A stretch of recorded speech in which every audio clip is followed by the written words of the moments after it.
What if I told you Greyhound once built a bus so ambitious it needed two engines just to move? It looked like the future. Sleek curves, giant windows, even a downstairs lounge.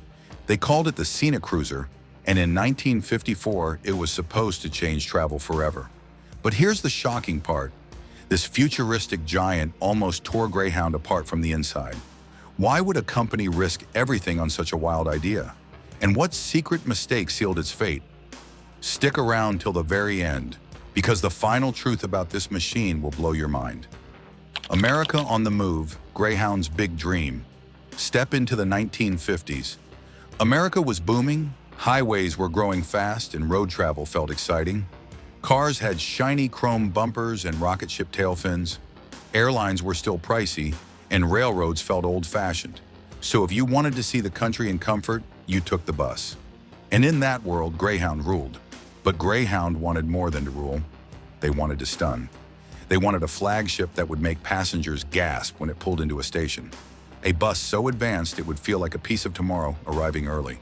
Executives and designers sat in boardrooms sketching something nobody had ever seen before.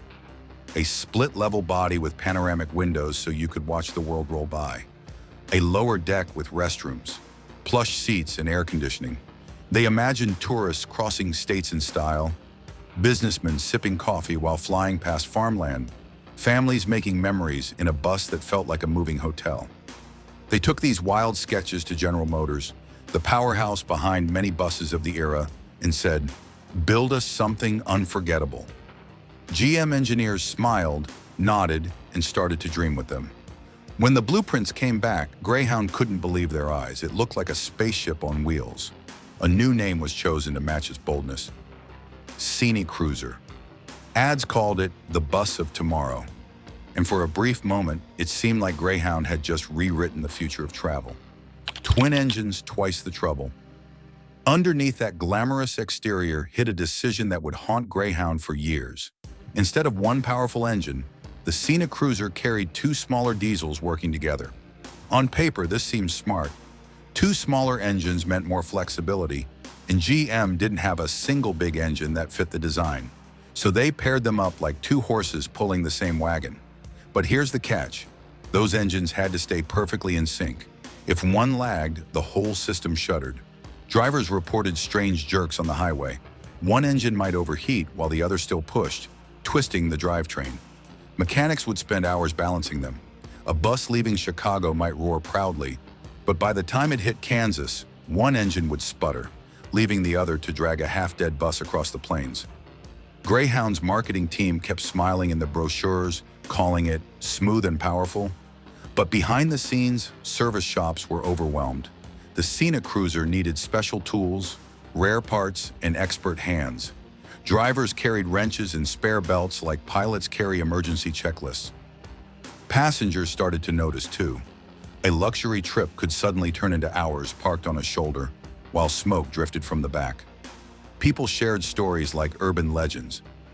"We broke down 3 times before St. Louis," or "Our driver had to crawl under the bus twice before we even hit Memphis." It wasn't just a technical headache. Every delay cost money. Every repair added pressure. The very thing that was meant to make the Scenicruiser cutting edge was slowly turning it into Greyhound's most expensive gamble. First trips and famous failures.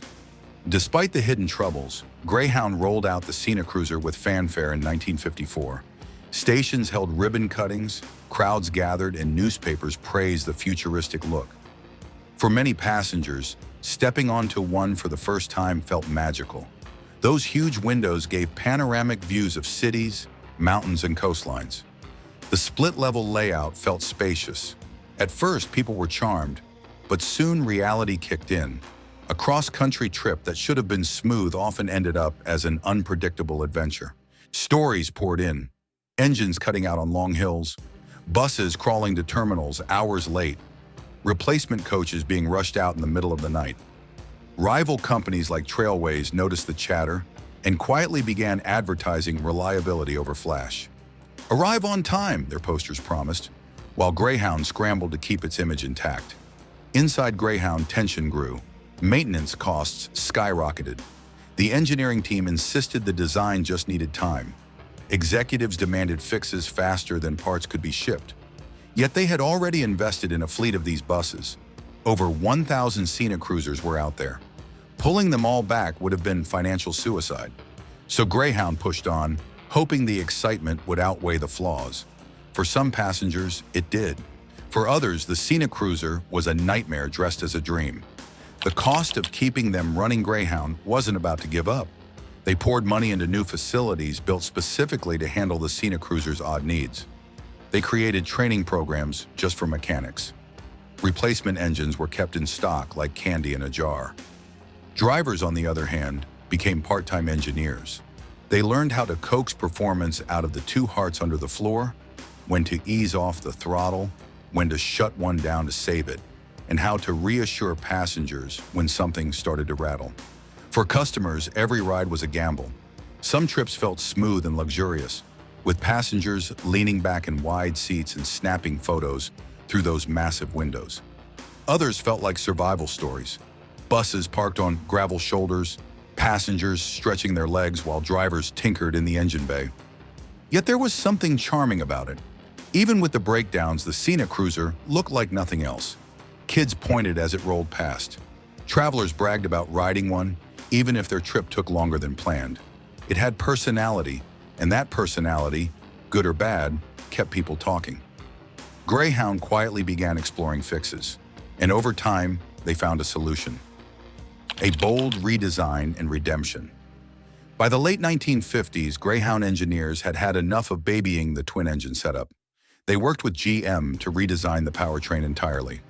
Out went the two-engine nightmare, and in came a single, more powerful and reliable engine that could handle the Scenecruiser's weight and demands on its own. It wasn't easy. Buses had to be pulled from routes, retrofitted, and tested. But slowly, surely, the Scenecruiser evolved from a mechanical gamble into a steady workhorse. Breakdowns dropped. Mechanics sighed with relief. Drivers could finally focus on the road instead of the constant hum of two struggling engines.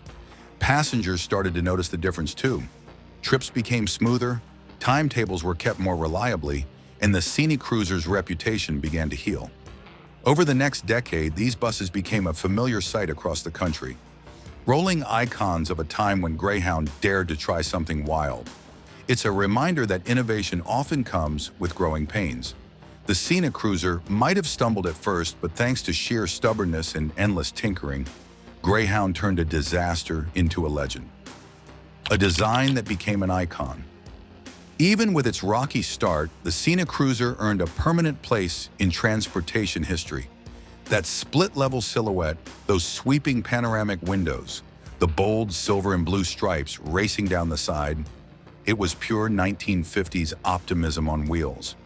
It wasn't just a bus, it was a symbol of an America obsessed with progress, daring designs, and a future that seemed limitless.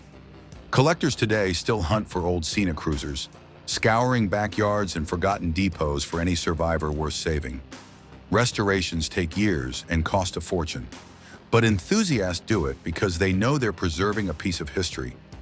At car shows, you'll see people gather around one like it's a celebrity, pointing out details like the curved windshield or the clever split-level layout. Museums love them too. Some keep a Scenecruiser permanently on display, drawing crowds of visitors who can't resist stepping up and imagining what it was like to ride one decades ago. Fans online share photographs of these restored giants gleaming in the sun, and comment sections fill up with memories. Someone always writes, "I rode one as a kid with my parents," or "We took one to California on vacation." Those stories rarely mention the breakdowns or the headaches. What people remember is the view from those enormous windows, the way the upper deck made the world look bigger, and that unique feeling that they were part of something special. For all its mechanical flaws, the Scenecruiser captured a bold spirit, a time when companies weren't afraid to push limits, even if it meant taking a few bumps along the way. That's why, even today, one glimpse of a Scenecruiser can stop you in your tracks and make you smile. It's not just a bus, it's a time machine. The secret Greyhound never admitted. Here's the truth you stuck around for. Greyhound didn't pick that two-engine setup because it was the best solution. They picked it because they didn't have time to wait for the right engine. GM simply didn't have a single diesel ready that fit the Scenicruiser's size and power needs. Instead of delaying the project, they forced two smaller engines into one machine and hoped nobody would notice. Internally, some engineers warned it was risky, but Greyhound had already hyped up the Scenicruiser in ads, booked press events, and promised investors a revolution in travel. They couldn't back down, so they gambled, and for years, drivers and mechanics paid the price. It's a lesson in what happens when excitement outpaces reality, but it also shows the resilience of a company determined to make things right, even if it took a few breakdowns along the way. So there you have it, the shocking truth behind Greyhound's twin-engine Scenicruiser. It was bold, it was flawed, and it almost broke the very company that built it. But over time, it earned its redemption and a place in history as one of the most unforgettable buses ever to hit the road. Next time you see an old photo of that split-level beauty, remember the two engines humming beneath the floor, the late-night repairs, and the passengers who watched America roll by through those giant windows. If you love this deep dive into transport history, hit that like button, subscribe for more hidden stories like this, and tell me in the comments. Would you have climbed aboard the Scenicruiser back in 1954?